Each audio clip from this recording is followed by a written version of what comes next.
Hello, and welcome to Buffy and the Art of Story. If you love Buffy the Vampire Slayer and you love creating stories or just taking them apart to see how they work, you're in the right place. I am Lisa M. Lilly, author of suspense, mysteries, and supernatural thrillers, and founder of writingasasecondcareer.com. Each week, I'll talk about one episode of Buffy in order, covering plot turns and other story elements. The discussion will be spoiler-free, except at the very end, and I'll give you plenty of warning. This week, we're covering Season 1, Episode 5, Never Kill a Boy on the First Date. It's a standalone episode, so we'll cover all the major plot points, plus how the different storylines interconnect, a little bit on the dialogue, and the difference between a game changer versus a cliffhanger. Okay, let's dive into the Hellmouth.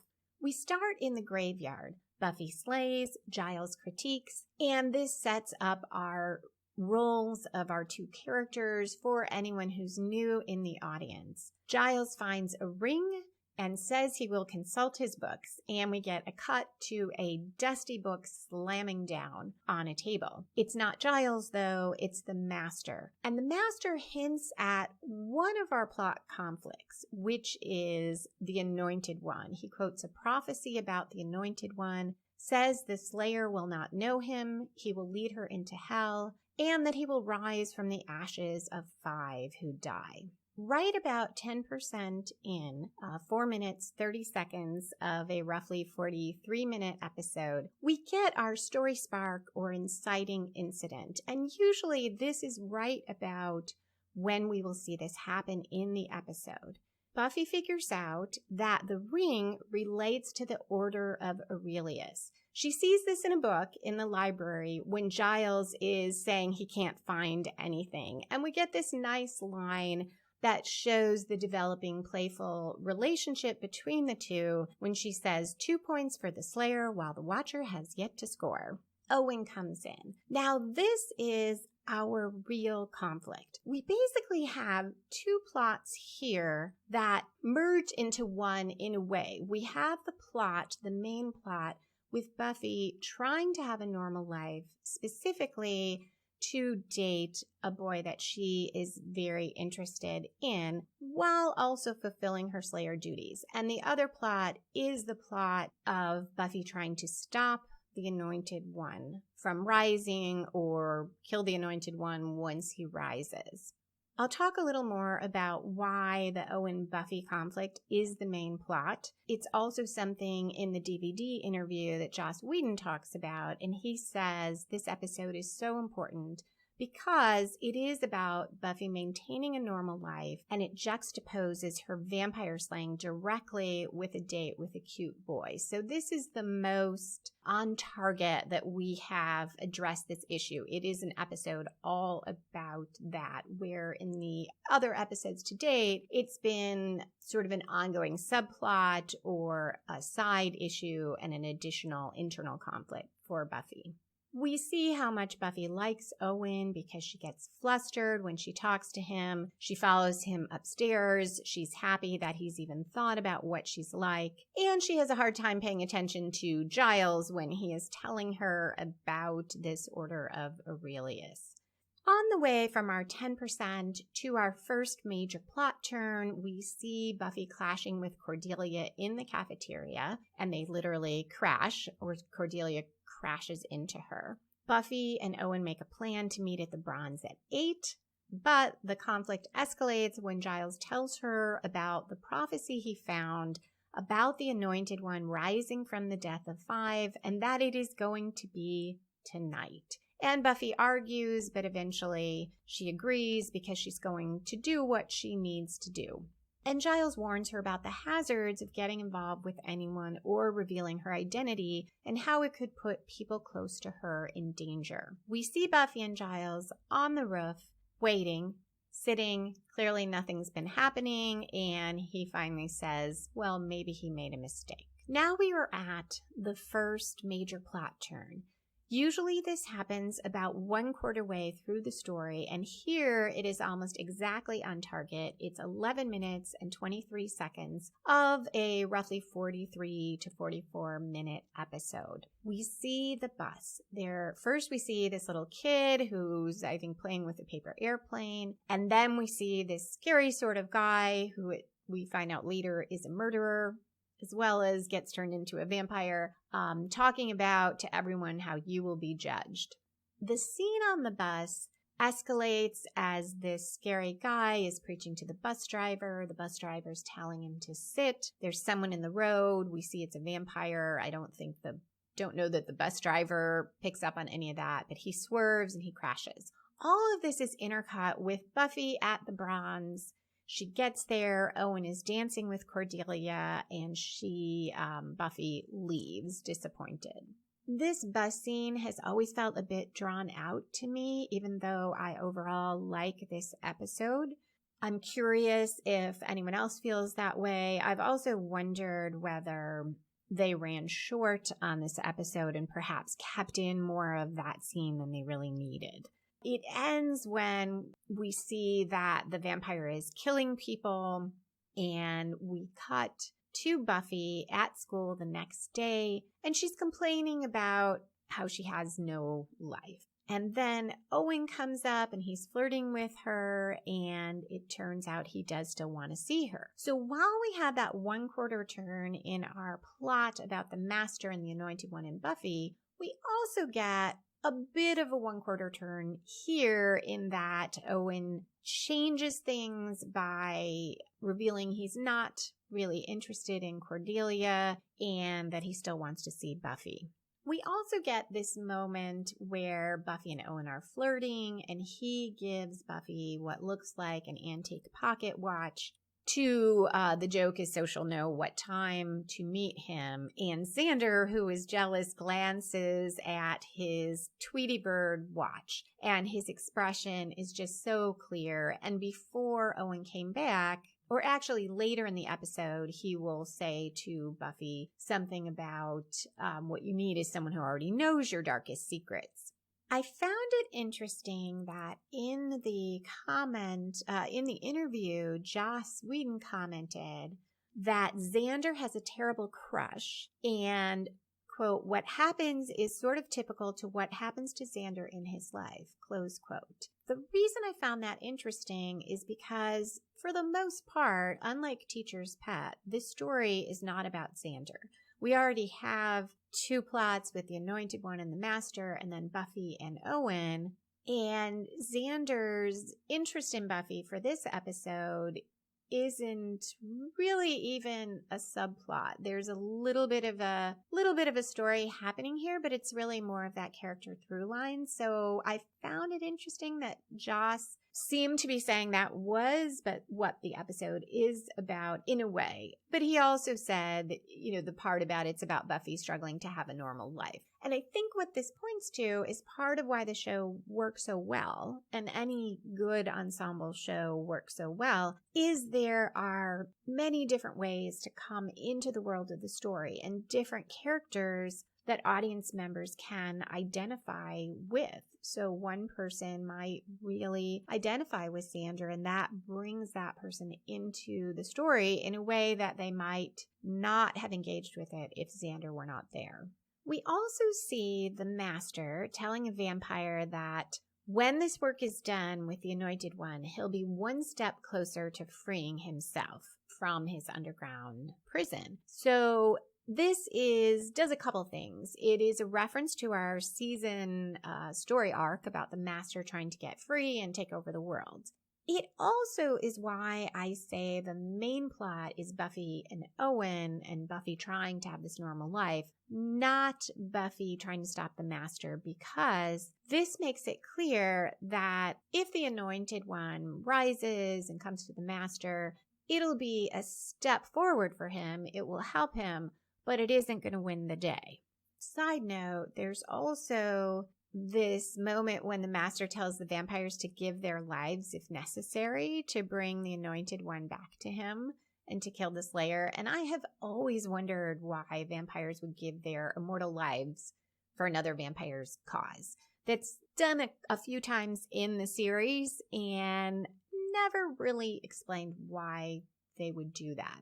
There is more great dialogue when Giles tells Buffy he miscalculated and tonight is when the Anointed One will rise. And she says it can't be that night because she has this date. And he says, oh, well, I'll just jump in my time machine, travel to the 12th century, tell the vampires to push their prophecy back a few days so you can take in dinner and a show. And Buffy says, at this point, you're abusing sarcasm.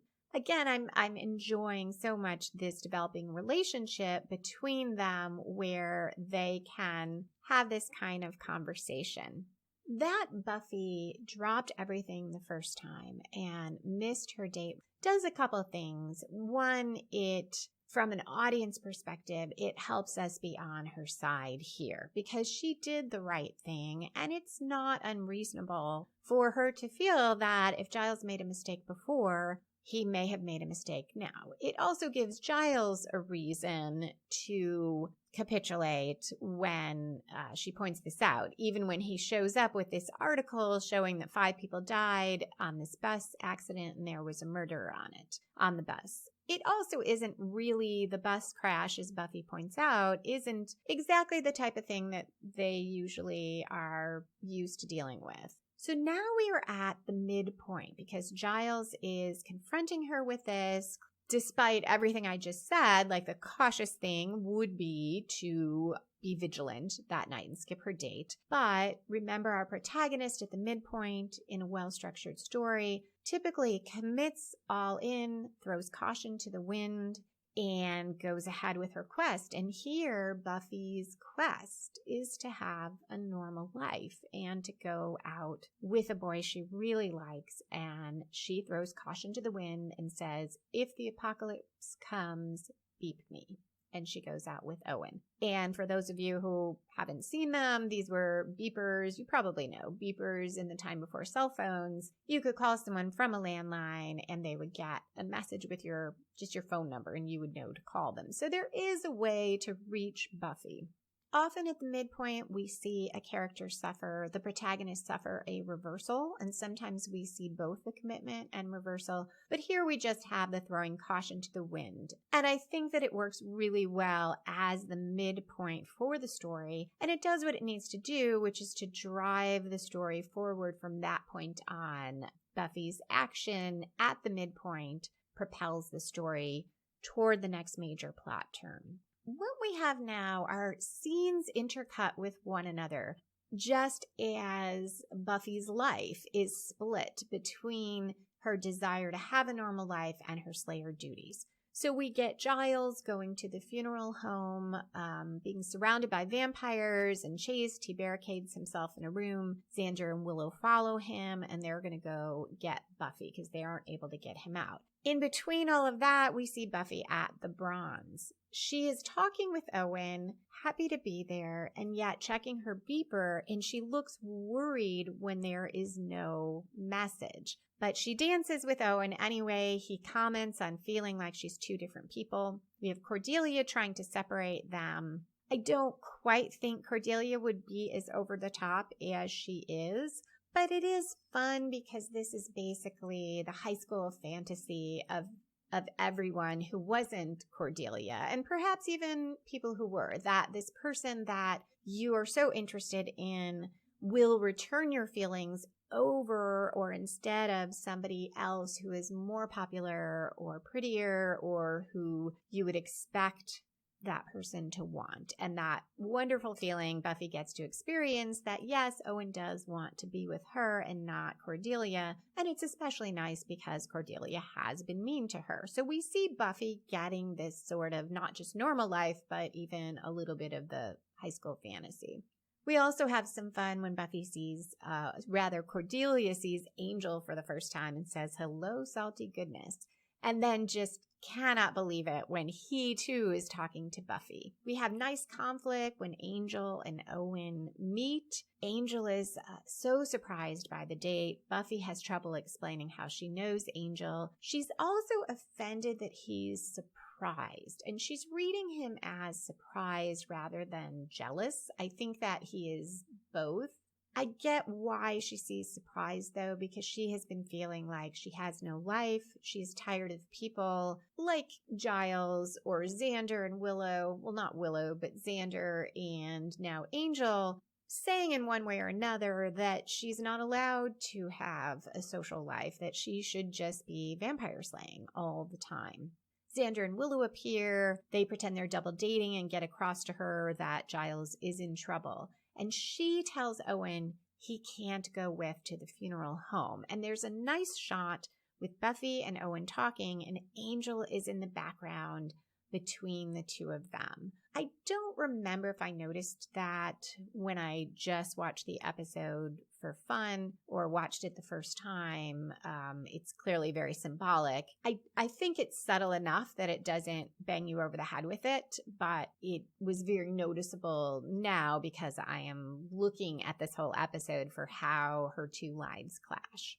This takes us up to the next plot twist. And typically that happens from around 3/4 through the episode. So we have a couple things right around there. At about 32 minutes in, Owen follows Buffy to the funeral home. And I think that is the turn in the Owen-Buffy plot, because clearly, had he not followed her, we wouldn't have the rest of the storyline between them. It would end very differently. So Owen follows her. She gets rid of him, sort of, finds what she thinks will be a safe room, leaves him there, finds Giles. Then about almost 35 minutes in, we get the turn or twist in the plot over the Anointed One, because Owen's looking at this dead body, and he says he's read about them a lot because we've heard that he is very fascinated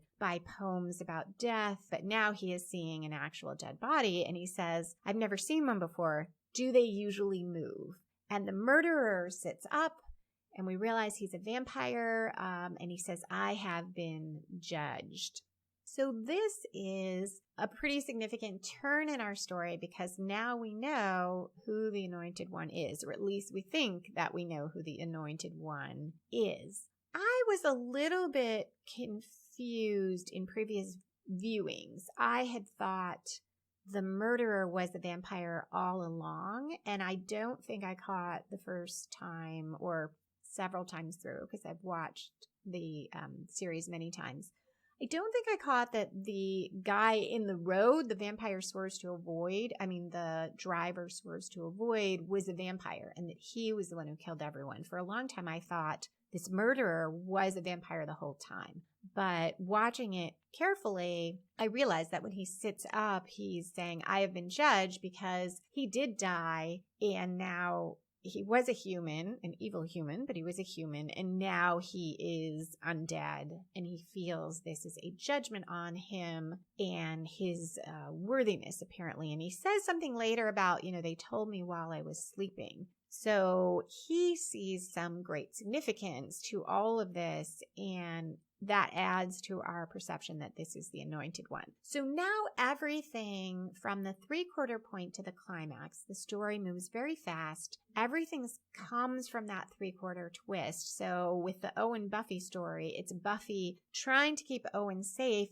and to still hide her identity from him, while she also, with the Anointed One plot, is trying to kill this vampire and protect Giles. Giles gets knocked out. There's a lot of fighting. I think at one point Buffy is out for a moment. She thinks that Owen is dead. It looks like the vampire killed him. She fights the vampire. She's really angry. And with Giles' help, she sends him into the incinerator. That fight is our climax of the Anointed One plot. Owen is confused. He leaves, and he doesn't want Buffy to walk him home. Now we get to the falling action from the Anointed One plot. And here we have Xander and Willow and Buffy going down the stairs. This is when Xander says, you need someone who knows your darkest secret and still likes you. And he says, someone like, and Buffy says, Owen. because Owen appears. He still wants to see her, but it's because of all the danger. He found it invigorating. He felt alive and excited, and he thinks she's amazing.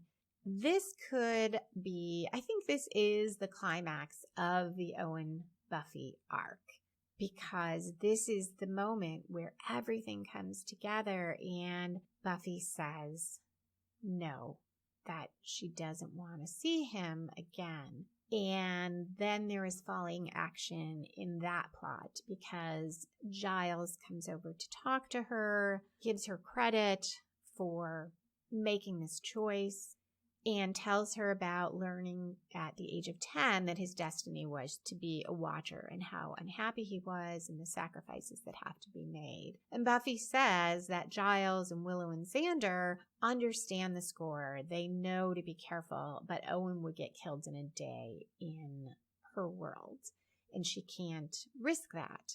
I also think, though Buffy doesn't say it, I think there has to be an element there of she wants Owen to want to keep seeing her for who she is as a person aside from being the Slayer. And while I think he does, I think he likes that part of Buffy too. I don't think she wants someone who only wants her for that reason. But I'm just reading into that. We will deal with the different parts of Buffy, who Buffy is in a relationship quite a ways down the road. But I can't help thinking there's a little of that too. But here mainly it is written as, and Buffy's dialogue suggests it is mainly she has to protect Owen. And she is feeling deep regret that she didn't listen to Giles in the first place. Well, I guess in the second place. She listened to him the first time. But when he showed her that article, because she is afraid that Giles could have gotten killed because she was off trying to have a date. And he reassures her, which I so love about the Giles character.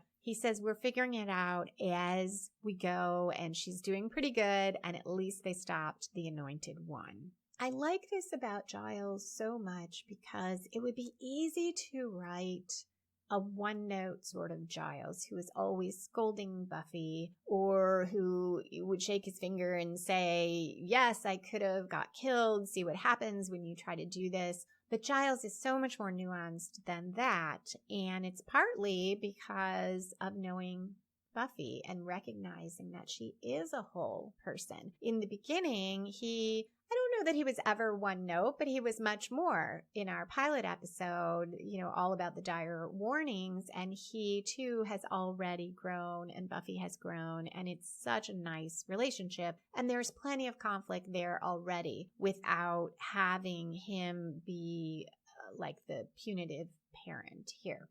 Now we get the game changer. So a cliffhanger is where we end something. The good guy plunges over the cliff, literally, and we think the good guy is going to die, and cut. And you have to come back for the next episode to find out how whoever it is, our protagonist, gets out of that situation. So the story does not wrap up. If the story was about our protagonist having to catch the bad guy has stepped aside, good guy plunges over the cliff, and we're left with, can the good guy save the day, still get the bad guy, or not? I mean, unless you're writing a really dark story and the good guy just dies. But if we don't see what happens after that moment, you have a cliffhanger that you have to come back for the resolution. That is different than a game changer. So here we find out the master is with the kid from the bus, and he repeats his prophecy about the Anointed One. So we know that that murderer vampire was not the Anointed One, and this child is. So Buffy actually failed to stop the Anointed One from rising and going to the master. So our plot is resolved. Our Anointed One plot is resolved. Buffy Owen plot resolved. Anointed One plot is resolved. Buffy doesn't know. She thinks it's resolved by her prevailing. She actually lost. We find that out. So it resolves that plot. So we're not stopping short of the climax or of the resolution. But we do change everything, because going forward, now we have a new threat. We have an anointed one, and we have a threat Buffy is completely unaware of. So this is a great way to end when you are writing something that's in installments. And it can be a struggle to figure out the difference between the two. It's not always such a clear distinction, cliffhanger and game changer. It can be tricky because readers, if they don't realize it's an installment style story, generally don't like to be left with a cliffhanger. In my Awakening series, in one of them, I did have what I saw as a game changer in the end of the second book. So it would be the middle of the series. And I thought that was a good place to have a game changer. But some readers felt like it was a cliffhanger, and I did get a few comments about that, like not liking that, especially because I didn't have all the books out yet. Once they were all out, people didn't seem to mind so much because they could just go right on to the next one. So it's something to really think about when you're ending your story. Here, I think this is done really well because we do wrap the plot, and obviously we know this is a series, and it is a nice hook for us to come back and see what happened. A couple more things from the DVD interview. These were not specific to Never Kill a Boy on a First Date, although kind of relates. So Joss Whedon said there is a little bit of him in each character, which I think is true for any writer. But he also commented that Xander is very much like he was in high school. So perhaps that's why we get his comment about what happens to Xander in this episode, even though it is really not primarily, well, it's just not a Xander-centric episode. He also said something I forgot, and I'm sure I must have watched this interview way back when I got the DVDs. Joss said that he went to an English boarding school. So some of Giles comes from that, from his experience. And he also said Giles is the classic British guy in the horror movie who says, the vampires are coming, and consults his dusty books. And as I talked about, I love that about Giles, and I love that we do get more nuance from him. So that is it for this episode, other than a very short spoiler section, or at least I'm meaning it to be short. We'll see if I go on longer than I expect. Next week, we will talk about Season 1, Episode 6, The Pack.